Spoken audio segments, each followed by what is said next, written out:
Fascism. It's a word thrown around in political debates, social media threads, and late-night comedy. But what does it mean? Are you attracted to it? Why might an individual be attracted to fascism? From Mussolini's Italy to Nazi Germany to more modern forms of authoritarian populism, the psychology behind fascism has remained surprisingly consistent. Today, we're going to explore why some people are drawn to fascism. And is that attraction dangerous? Fascism thrives in times of chaos, economic collapse, social unrest, political polarization. All these create a craving for order. Look at America today. Red states versus blue states. Are we in chaos? If one person likes something, the other person hates it. America is heavily divided. Uncertainty abounds. We have inflation, so prices keep going up, but your salary isn't. Are we putting 50% tariffs on China, or is it 100%? How is that going to help me? What if Canada puts tariffs on my heating oil this winter?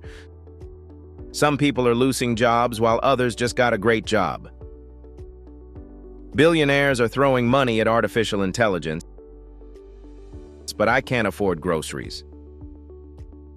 The stock market keeps going up, but so does the cost of my coffee. I'm told there is climate change, and it is causing stronger hurricanes and the drought out west, which is causing huge forest fires.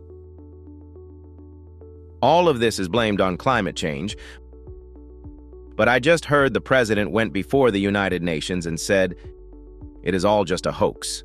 Was the election stolen, or was it not stolen? On and on and on. People who feel overwhelmed by uncertainty are often attracted to simple solutions. Fascism promises clarity, clear rules, a strong leader, and a defined enemy to blame. Psychologists call this the need for cognitive closure, the desire to shut down ambiguity and replace it with certainty. For someone drowning in complexity, a leader who says one alone can fix it can feel like a lifeline. Order, certainty, control. For some, that's not oppression. It's relief. I need to believe in something. At its core, fascism is about belonging to something bigger than yourself. Fascist movements are experts at creating an in-group. They tell their followers, you are the chosen people, you are special, you are under attack, and only we can protect you. For those who feel isolated, ignored, or powerless, this promise of community is magnetic. Suddenly, your life has meaning. You're not just an individual, you're part of a glorious struggle. We must stop them. They are going to ruin your life. They are the reason for all your problems. But there's a dark side. Belonging is built on exclusion. To belong, there must be those who don't belong. Fascism feeds on creating enemies. Immigrants, minorities, intellectuals, journalists, LGBT, woke, blacks, Hispanics, Jews, Palestinians, anyone who doesn't fit the mold. After World War II, psychologists tried to answer this exact question. Who becomes a fascist? One groundbreaking idea came from Theodor Adorno and colleagues in their 1950 book, The Authoritarian Personality. They found that people drawn to fascism often share certain traits. Rigid thinking, strong submission to authority, aggression toward outsiders, obsession with tradition and social hierarchy. These aren't just political preferences, they're personality tendencies. Other studies, like Stanley Milgram's famous obedience experiment, showed how ordinary people, given the right conditions, would follow orders, even to the point of harming others. The conclusion? You don't have to be evil to be attracted to fascism. You just need the right mix of fear, authority, and social pressure. Fascism glorifies strength. It presents the leader as powerful, decisive, even infallible. For many, this is deeply attractive. In a confusing world, the image of a strong leader cutting through the noise feels comforting. It's why fascist propaganda so often focuses on hypermasculinity, military imagery, and symbols of dominance.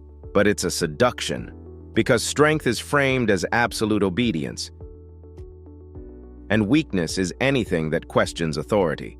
To follow is strength. To doubt is betrayal or treason. You might think fascism is a relic of the 20th century, but the same psychological forces are alive today. Economic inequality, billionaires versus working folks. Culture wars such as woke or book banning. Rapid technological change. Artificial intelligence. Robots taking jobs. Even the pandemic. All of these things create fertile ground for fascist-style thinking. The faces may change, the slogans may be updated, but the appeal is the same. Order instead of chaos. Belonging instead of isolation. Strength instead of weakness. Simplicity instead of complexity. Democracy is messy.